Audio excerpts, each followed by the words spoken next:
Hello, friends. This is me, Shyam Tiwari, and I welcome you all in my official YouTube channel, The Backbenchers Classes. Friends, हम लोग जो JPSC का prelims examination के लिए जो PYQ लेकर आए हुए थे, उसका हमने हिस्ट्री के एंशिएंट और मिडाइवल पोर्शन को कंप्लीट भी कर लिया है। अगला जो है वो मॉडर्न हिस्ट्री का है पीवाईक्यू, जो पिछले 6 जेपीएससी से लेकर अभी तक जितने भी जेपीएससी हुए हैं, जेपीएससी सिविल सर्विसेज, तो उसके सारे क्वेश्चन को हमने कंबाइन करके कंपाइल करके एक जगह लाया है और उसको जो है हम लोग अभी डील करेंगे। अच्छा, उससे पहले मैं एक चीज़ बताना चाहता हूँ आपको। हमारा एक्साइज कांस्टेबल का टेस्ट सीरीज लॉन्च हो चुका है। 15 सेट्स हैं इस टेस्ट सीरीज में और जिसका प्राइस 200 रखा गया है। अगर आपको ये अवेल करना है तो आप इस नंबर पे, दिए गए नंबर पे कांटेक्ट कर सकते हो। बाकी अगर टेस्ट की बात करूं तो काफ़ी अच्छा टेस्ट सीरीज है, क्योंकि जेपीएससी क्वालिफाइड पर्सन्स के द्वारा बनाया गया है, पूरी टीम है, उन्होंने इसको कंपाइल किया है। चलिए ठीक है, नेक्स्ट अब हम लोग अपने वीडियो की तरफ बढ़ते हैं। तो बैकलॉग में जो क्वेश्चंस आए हुए थे उसको हम लोग एक बार देख लेते हैं। पहला क्वेश्चन क्या था? Which was the first state to accept subsidiary alliance? सहायक संधि को स्वीकार करने वाला प्रथम रियासत कौन था? तो इसका सही उत्तर होगा दोस्त, निज़ाम ऑफ हैदराबाद। अच्छा, निज़ाम ऑफ हैदराबाद ने तो पहला वो रियासत था जिसने अपनाया था सब्सिडरी अलायंस को। लेकिन पूछा जाएगा कि सब्सिडरी अलायंस लाया कौन था, तो लॉर्ड वेलेस्ली लाए थे और इसका टाइमिंग था 1798 में। अच्छा, ये भी कई बार क्वेश्चन पूछा जाता है कि पहला तो हैदराबाद था, देन उसके बाद कौन था? तो हैदराबाद, मैसूर, तंजौर, अवध, ये सब क्रोनोलॉजिकल ऑर्डर में अरेंज्ड हैं, ये आप देख सकते हैं। ऐसे भी क्वेश्चन कई बार पूछे जाते हैं। देन सेकेंड क्वेश्चन की बात करें तो the supreme court at fort William Kolkata was founded by, जो सुप्रीम कोर्ट को बनाया गया था कलकत्ता में, तो वो कौन से एक्ट के द्वारा उसका फॉर्मेशन हुआ था सुप्रीम कोर्ट का? तो इसका सही उत्तर है रेगुलेटिंग एक्ट 1773। इसी एक्ट के थ्रू जो है सुप्रीम कोर्ट को बनाया गया था। थर्ड क्वेश्चन की ओर बढ़ते हैं। थर्ड क्वेश्चन है हमारा, the original name of गद्दर party was. गद्दर party का ओरिजिनल नाम क्या था? तो इसका नाम था, ऑप्शन सी में है, Pacific Coast Hindustan Association. Pacific Coast Hindustan Association. Then next question, fourth question, Simon Commission was a group of how many members? Simon Commission जो कि 1928 में आया था, उसमें कितने मेंबर्स थे? तो जी हाँ दोस्तों, 7 मेंबर थे इसके। 7 मेंबर्स एक कमीशन था जो यहाँ पे आया था। जो जनरल डायर ने वो दुर्व्यवहार किए थे उसको जो है कवर करने के लिए, उस चीज़ को एग्जामिन करने के लिए इसको यहाँ पे लाया गया था। नेक्स्ट है fifth question, the state of Orissa become a separate state from Bengal by which act? कौन से एक्ट के द्वारा जो है उड़ीसा को एक अलग राज्य की दर्जा दी गई बंगाल से विभाजित करके? तो वो था एक्ट हमारा गवर्नमेंट ऑफ इंडिया एक्ट 1935। तो जो भी हिस्टोरिकल एक्ट पास हुए थे ब्रिटिश इंडिया के समय, वो काफ़ी इम्पोर्टेंट हो जाते हैं। उनके क्या क्या प्रोविज़न्स थे वो काफ़ी इंपॉर्टेंट हो जाते हैं जेपीएससी सिविल सर्विसेज एग्जामिनेशन को लेकर। ये आप देख सकते हैं, यहाँ पे 2 क्वेश्चन एक्ट से ही पूछ लिए गए। ठीक है, नेक्स्ट क्वेश्चन हम नेक्स्ट जेपीएससी की बात करें तो 6 जेपीएससी में क्या क्या क्वेश्चंस थे मॉडर्न हिस्ट्री के, वो हम लोग देख लेते हैं। The princely state of Baghat was annexed to the British in, मतलब कहता है कि बघात रियासत का ब्रिटिश में विलय कब हुआ? तो इसका सही आंसर है 1850। 1850 में बघात रियासत, जो कि हिमाचल प्रदेश में पड़ता है, उसका ब्रिटिश जो है एनेक्स जो है ब्रिटिशर्स ने 1850 में कर लिया था। सेकेंड क्वेश्चन की बात करें तो who among the following participated in the salt Satyagraha of Gandhi? Gandhi ji के सॉल्ट सत्याग्रह में दिए गए व्यक्तित्व में से किसने जो है पार्टिसिपेट किया? तो यहाँ पे एबव तीनों लोगों ने जो है पार्टिसिपेट किया था जैसे कि सरोजनी नायडू, राजकुमारी अमृत कौर और कमला देवी चट्टोपाध्याय, ये तीनों ने पार्टिसिपेट किया था। Then third question, the Pakistan Resolution was adopted by, जो पाकिस्तान रिजोल्यूशन था, पाकिस्तान प्रस्ताव को किसने जो है रूपरेखा किसने तैयार की थी, तो वो थे सिकंदर हयात खां। सिकंदर हयात खां ने जो है पाकिस्तान रिजोल्यूशन को ड्राफ्ट किया था। नेक्स्ट क्वेश्चन है fourth one, the British monarch at the time of Indian independence was, मतलब भारत जब आज़ाद हो रहा था तो उस समय ब्रिटिश का मोनार्क अंग्रेजी महाराजा कौन थे, तो जॉर्ज सिक्स्थ जो थे वो अंग्रेजी महाराज थे उस समय के।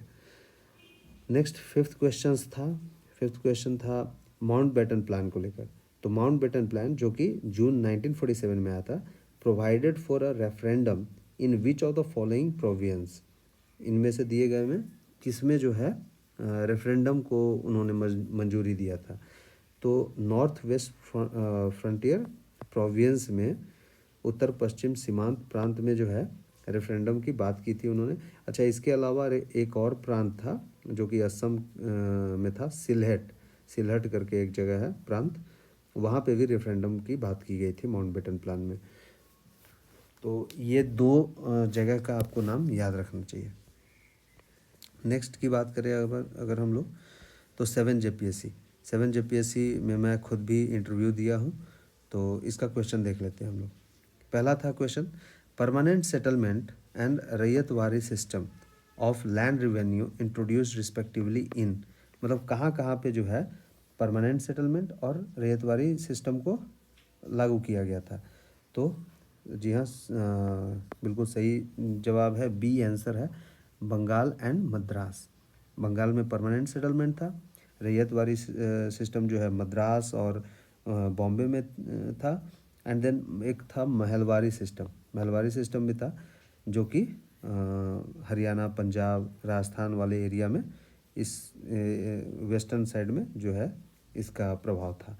अच्छा, ये भी कई बार पूछा जाता है कि लाइक कितना कितना परसेंटेज में क्या क्या था इनका जो शेयर था, कितने परसेंट लैंड पे जो है परमानेंट सेटलमेंट लागू था, तो परमानेंट सेटलमेंट 19% एरिया पे लागू था।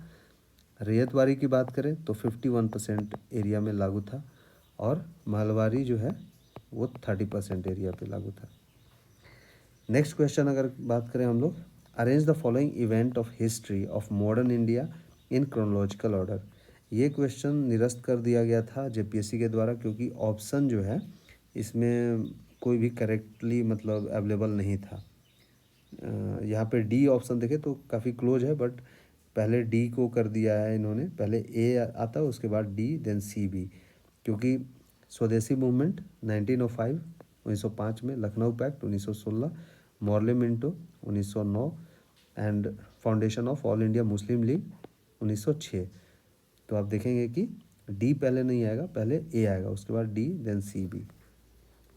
नेक्स्ट हम लोग बात करते हैं, who have appointed first Indian Education Commission and in which year, किसने जो है पहला शिक्षा आयोग, भारतीय शिक्षा आयोग को अपॉइंट किया था, तो आप सही उत्तर होगा बी, लॉर्ड रिपन थे 1882 में, लॉर्ड रिपन, और हंटर कमीशन इसको कहा गया था।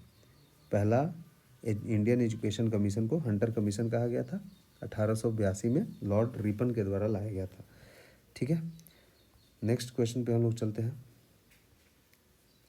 Which among the following introduce the provincial autonomy in British India, फिर से सवाल एक्ट से पूछे गए हैं, तो प्रोविंशियल ऑटोनॉमी जो है कौन से एक्ट के द्वारा जो है मिला था, तो वो गवर्नमेंट ऑफ इंडिया एक्ट 1935 के द्वारा मिला था प्रोविंशियल ऑटोनॉमी।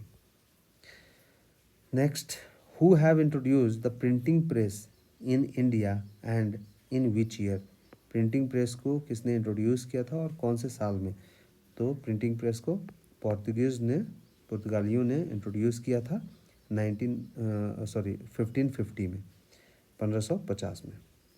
ओके, नेक्स्ट हम लोग आते हैं 11 JPSC पे। 11 JPSC 11 to 13 JPSC, जिस JPSC का इंटरव्यू फिर से हमने दिया है, और हम लोग वेट भी कर रहे हैं रिज़ल्ट का, फाइनल मेरिट लिस्ट का। तो चलिए कोई नहीं, क्वेश्चंस देखते हैं। Which Congress session pass the resolution of fundamental right in 1931?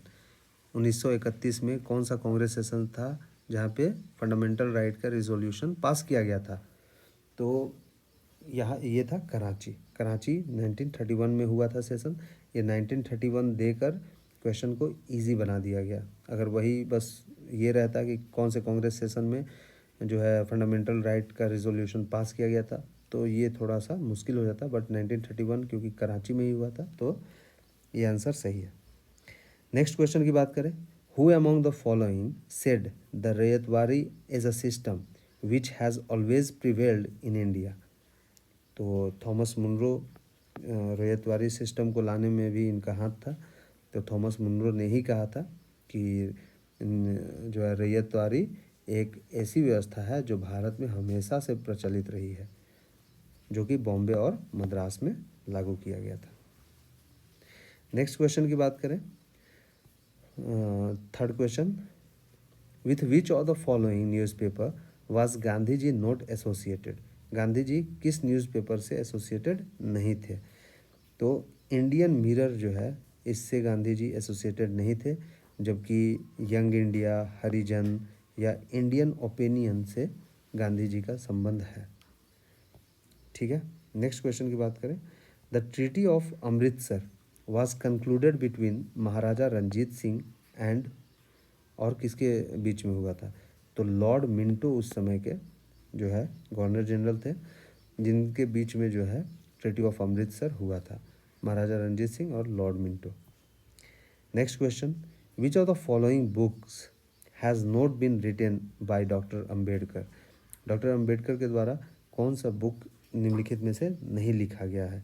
तो सर्वेंट ऑफ इंडिया जो है डॉक्टर अम्बेडकर जी के द्वारा नहीं लिखा गया है, जबकि Thoughts on Pakistan, Annihilation of Caste, The Problem of Rupee, Its Origin and Its Solution, ये डॉक्टर अम्बेडकर जी के द्वारा ही लिखा गया है।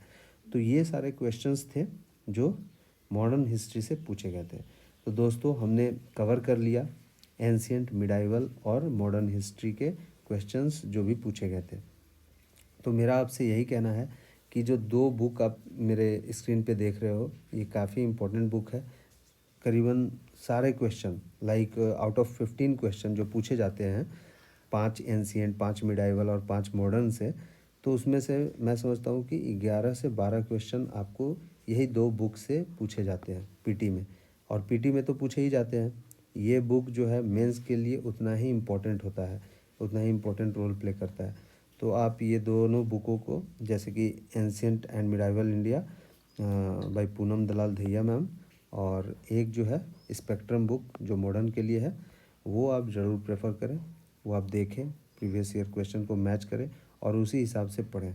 तो ये जो सोल पर्पस था हमारा ये वीडियो बनाने का, वो यही था कि आपको एक सोर्स बताया जाए कि कहाँ से क्वेश्चन पूछे जाते हैं, और साथ ही साथ ये भी बताया जाए कि क्वेश्चन कैसे पूछे जाते हैं।